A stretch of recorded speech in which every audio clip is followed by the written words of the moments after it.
Hello everyone, today is 28th of January. My name is Sahil and welcome to the newspaper analysis. Guys, first of all, let's have a look on today's GS folder. Guys, today we will be taking a quote from the Isaac Asimov, who was an American writer. He says, "Violence is the last refuge of the incompetent." Now, guys, this particular quote can be utilized into the context of the recent violence that broke out into the Delhi by some antisocial elements, which had ultimately discredited the entire farmers' movement. Now, guys, even the Gandhiji was always against the violence because it delegitimizes even a rightful cause, and the same thing is being observed now into the context of the farmers' movement. Guys, you can utilize this particular quote into the questions related to the GS paper number 2 as why the protest always needs to be peaceful, as well as into the GS paper number 4. So, guys, that is all for the today's GS folder, and now let's take the newspaper analysis. Now, guys, taking up the first article. Before that, one disclaimer, guys. Yesterday's paper as well as today's paper entirely they are filled with the political statements, mudslinging, and all such kind of things into the context of the violence that broke out into the Delhi. Much of the substance has not been there, so please be highly selective with respect to the newspaper articles.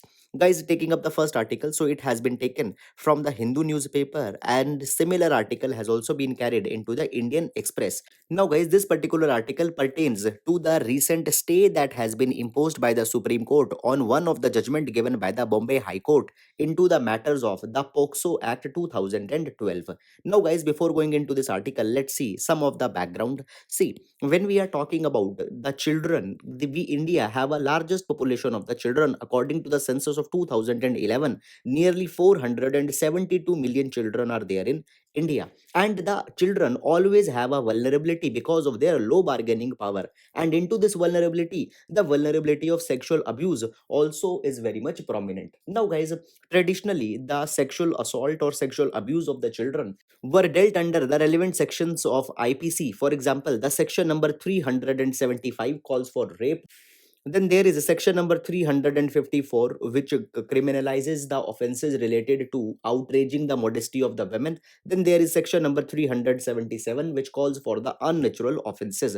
And the children's sexual abuse were dealt under this, but it lacks the sensitivity which is to be shown when the children are concerned. So, guys, ultimately, government came out with the POXO Act, that is the Prevention of the Children Against the Sexual Offences Act 2012.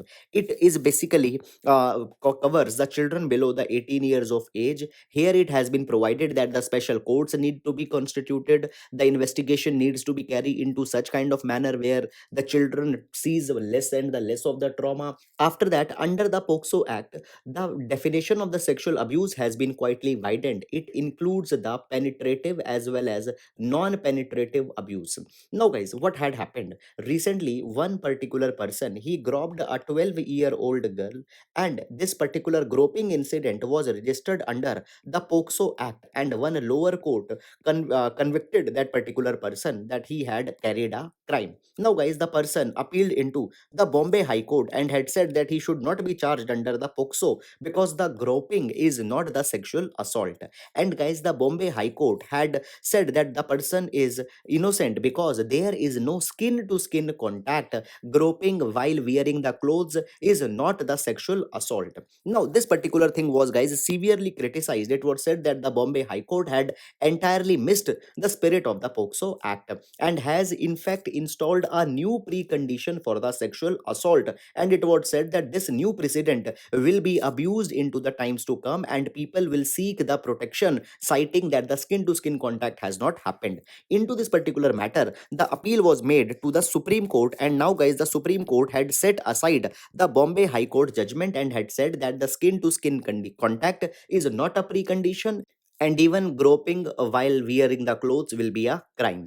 Now, guys, when we talk about the POXO, we need to understand some of the issues into this particular regard. See, after the 2012, successively over the years, the cases registered under the POXO have been increased. But, guys, at the same time, the conviction rates of the people charged under the POXO, it has come down, and there are many of the loopholes by which this particular act is not becoming completely instrumental. And one by one, if we see the reasons, then guys, even after installing the POXO, the police and the legal system is lacking the training to deal with the child victims, and the empathy is not shown into the cases. After that, guys, there is also the lack of infrastructure and personnel to deal with the cases which are pertaining to the children. Then guys, the next problem that comes, it is little bit technical into the nature. See, when we talk about the punishment under the POXO, minimum of the 3-year punishment is talked about. And guys, many a times the judges think that the crime which has been committed, it is not worthy of 3-year punishment, but below the 3-year punishment provision is not there, so simply they set a person free, they acquit them. The same thing happened into the Bombay High Court judgment also. The matter of groping was not seen as something which can call for the 3-year punishment, so therefore entire acquittal was given by the Bombay High Court. So therefore, guys, there are many of the experts which are saying that yes, the tougher punishments, death penalty, etc., they are good onto the political front. But guys, many times they end up working against the aims of the justice, as it has happened into the present case. So therefore, it is needed that the amendment should be carried and the focus should be made on fixing the process rather than putting a kind of a watertight punishment. So guys, therefore, the Supreme Court is right, but still some of the course corrections are needed. So guys, that is all about this article, and now we will be moving to the next article. Now guys, this particular article has been taken from the Business Standard, and it is a kind of a survey which was carried by the KPMG, which is an Anglo-Dutch accounting and research firm. It has made a kind of a survey that what needs to be the approach of government of India into the 2021 with respect to the revenue. Now, guys, we might be knowing that these times are little bit strange, because onto the one hand, government needs to increase the expenditure. Government needs that the people should increase their expenditure. They should give the aggregate demand because the economy is into the slump. But at the same time, guys, in order to carry the expenditure, government needs the money. And when we talk about raising the revenue, the tax revenue becomes one of an important source. And actually, if this expenditure is to be raised, the tax will be raised or a new tax will be imposed. But this particular thing, guys, will be reducing the expenditure that people can make, because at the end of the day, after giving the taxes, their disposable income will be going to be reduced. So what could be the best possible way into this particular aspect? So guys, here we can talk that rather than today imposing a kind of a new tax, or rather than increasing the percentage of the tax, government need to raise the revenues from the improved tech driven enforcement. Now when we are talking about the tech driven enforcement, it means that there are large number of people who are evading their taxes, who are not paying their taxes because of the low tax enforcement. So guys, here government can use the artificial intelligence, government can use here the big data, and by that big data, government can catch who are the tax evaders. Here government need to pursue them so that they pay their obligations, rather than introducing a new tax or increasing the quantum of the tax. Guys, there have been the suggestions that government will be coming with the corona cess also, by which the financing needs will be satisfied, but that approach will not be entirely good. So guys, this is an alternative suggestion which has been given here. Please keep it into your mind, and now we will be moving to the next article. Now, guys, this particular article has been taken from the Hindu newspaper, and it is talking about the recent Science, Technology and Innovation Policy 2020 that has been released by the government. Guys, this particular topic will be important for your GS paper number 3 under the topics of the science, technology, innovation, indigenization of science and technology, etc. Now, guys, when we talk about the science innovation in India, in 1958, Jawaharlal Nehru came out with the resolution on science policy, where it was recognized that the science can provide such kind of tools which can enhance the man's mental horizon. It can help in bringing the practical solution for the most pressing problems, and much of the issues can be resolved by utilizing the science into the everyday life. And guys, since then, this science resolution of 1958 has become the springboard for the future developments. Numerous science, technology and innovation policy came. The last policy came in 2013, and now the 2020 science, technology, innovation policy has been announced. The draft has been announced, it has been kept into the public for the general comments, and then it will be finalized. Now guys, when we talk about this draft, there are some of the notable points in it. Number one, it has been provided that India aims to achieve the technological self reliance and wants to be within the top 3 countries which are having the best technological and innovative ecosystem. Then guys, it also says that we want to attract the best of the best minds into the science and wants to prevent the brain drain which is happening to majorly towards the west. And finally, the people centric innovation ecosystem will be made where the innovations are not superficial, rather they are oriented towards the people's problem. Then further it has been said that the expenditure onto the research and development will also be doubled. Right now guys, 0.5 to 0.6% equivalent of GDP is being spent onto the research and development, and it is needed to be enhanced at least to 2%. Now this particular thing was said in 2013 policy also, but it has been failed. Now the present 2020 policy actually fails to go into the reasons that why we are not able to enhance the expenditure into the research and development. It has given some very generic viewpoints. For example, it had said that the low expenditure is because the private sector is not investing, the state governments are not investing, the foreign MNCs who are operating into the India, they are not spending much of into the research and development. Now the question comes whether all such kind of things are practical into the pandemic, whether they can actually enhance their expenditure. Even when we see the example of the countries such as US, where the technology and innovation ecosystem is very much developed, there also it has been seen that the private institutions had not invested into the basic science and technological research and development. The federal grant or the government who has given the support into that particular thing. And in India, we if expect that without government funding only these private players will be helping, then that is a kind of a wrong assumptions.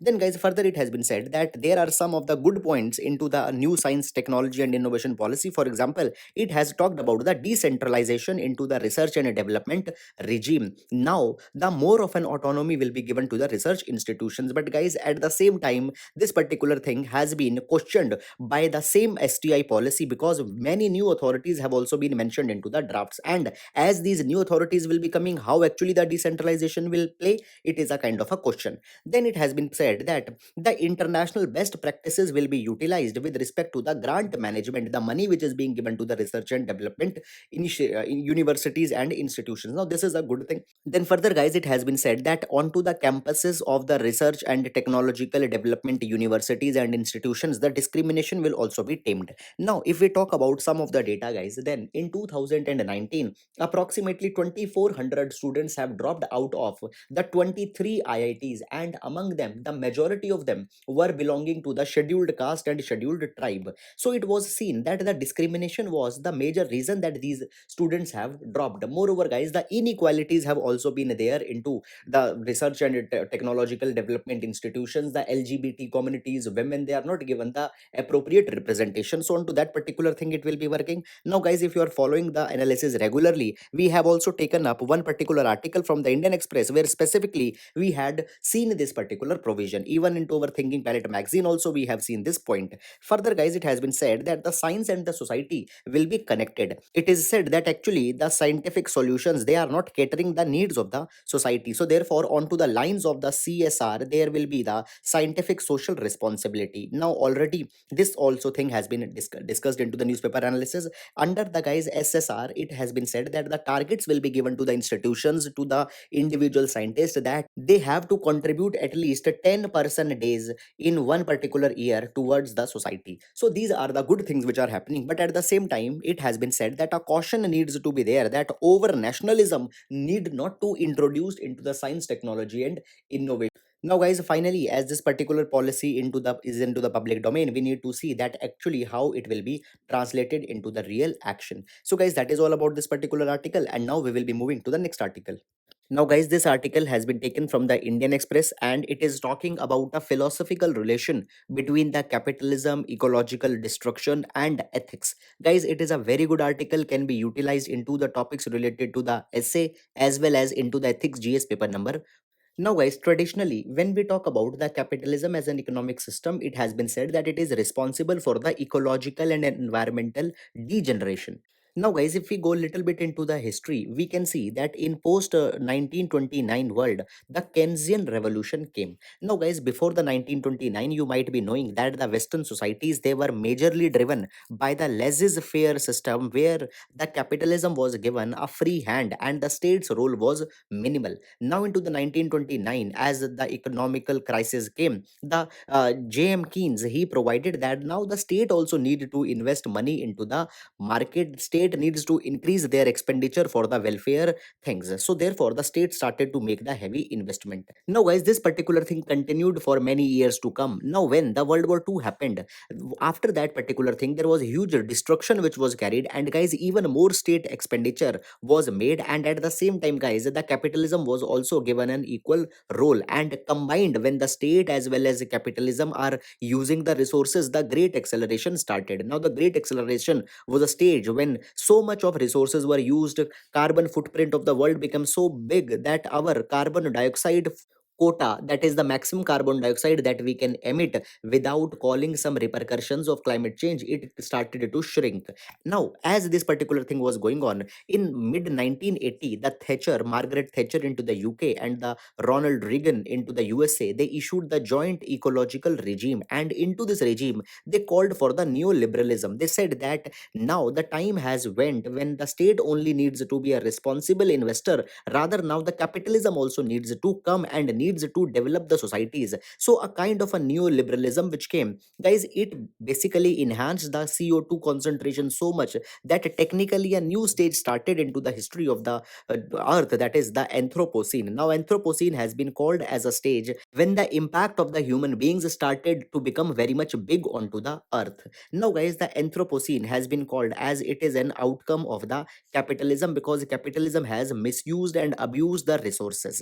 Now, it has been said that actually, whether this particular contention is true, that only capitalism had brought the Anthropocene, if there would have been socialism, would this problem would not have been there? Now, guys, it has been debated that rather, if socialism would have been into the place of capitalism, the problem of Anthropocene would have been much more bigger, because the socialism talks about giving the equal resources to everybody. And guys, into this particular scenario, the purchasing capacity of the entire earth would have been much more larger than the capitalism. One good thing which has been there into the capitalism is that it brings a kind of an inequality, and by this particular thing, the purchasing capacity of the entire earth as a whole doesn't increases.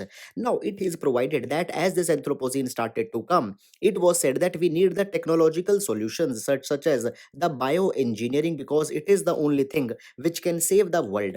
Now, guys, it is said that the demand for the technological solution gave a kind of a new impetus to the capitalism, and after this, capitalism became even more thriving. Now, it is some people says that bioengineering is a masiha, but guys, it has been argued by many thinkers that it is rather a threat. And the most prominent here is a French philosopher, Paul Virilio. Paul Virilio had said that the bioengineering is just a genetic bomb. It has been said that this new science will be doing intervention into the makeup of the human beings, and a new human being with a small ecological footprint will be introduced, and it will replace our human race, and therefore such kind of thing is not desired. So rather, guys, we need to have a species sense today. Now, the species sense means that the human beings, they need to have a kind of an awareness that the earth is not for their looting. They need to have a cordial relation with the environment, with the other species, and therefore a kind of an ethical relation between all the species is needed, because this is the only solution to save us from the dooms of the Anthropocene. Now, guys, it has been said that when we talk about the discussions onto the society, the discussions onto the polity, they have been disconnected from the ecology. It is believed that the ecology will not have any impact onto the society or onto the polity. Now, the idea of justice, it is taking up all the political dimensions, but not the ecological dimension. How today the ecology is bringing the injustices. For example, guys, today we can see that there are ecological refugees who had lost their lands because of the environmental vagaries. At the same time, there are people who are losing their livelihood due to the changing climate. So these people are not able to get the justice, and therefore justice need not only to be seen into the political terms but also into the ecological terms. And guys, at the same time, a new understanding and ethical understanding of the earth's carrying capacity, etc., is needed to be made. And therefore, it has been said that into the next 30 years, much of the radical steps have to be taken if we want to save secure the survival of our race. So guys, that is all about this particular article, and now we will be moving to the next article. No, guys, these two articles have been taken from the Hindu newspaper, and basically they are talking about the suggestions which can be given for the upcoming budget of the financial year 2021 and 2022. Now, guys, as into the coming week, the budget will be introduced, even the economic survey will be coming. So, there we will automatically be seeing that what of the things have been accepted and what of the things have been rejected. So, guys, every day such kind of article will be coming. You are not necessarily needed to go into all these particular articles because they are the personalistic viewpoint and nothing concrete will be coming out into this particular direction. So guys, that is all. After that, there are no relevant articles into the Hindu as well as into the Indian Express newspaper. So guys, that is all for today. I hope that you are liking this initiative and you are able to understand the important articles for the UPSC examination. Thank you so much.